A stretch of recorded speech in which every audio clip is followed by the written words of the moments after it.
భారీ వర్షాలకు వికారాబాద్ జిల్లా అతలకుతలమైంది. భారీ వరదలకు వీరిశెట్టిపల్లిలో 200 ఎకరాల్లోని పంట పొలాలు నీట మునిగాయి.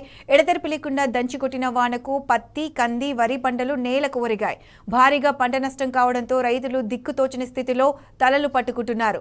ప్రభుత్వం పంట పొలాలను పరిశీలించి నష్టపరిహారంగా ఎకరాకు 25,000 ఇవ్వాలని రైతులు డిమాండ్ చేస్తున్నారు.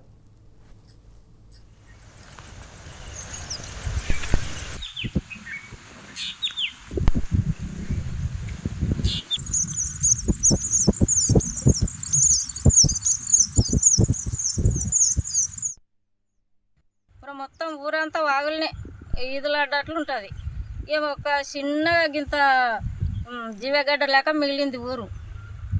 అందులో ఇక మేము పిల్లలు మేము అందరం పూర అల్లాడిపోయినాం. మొన్న వాగొచ్చినప్పుడు పంటలు పూర పంట నష్టం ఊర మొత్తానికి పంట పోయింది. ఏం లేవు మా బతుకుదేరు ఈ చెడుపల్లి మాత్రం. ఇక ఏం చేస్తారో ఏమో మీరు గవర్నమెంట్ ఇక మాకేమో సాయం చేస్తారో ఏం చేస్తారో.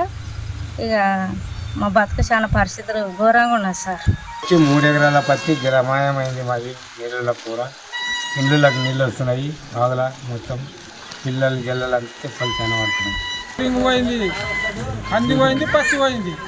మొత్తం పూర నష్టం ఏం లేదు. నష్టం ఉన్నదంతా.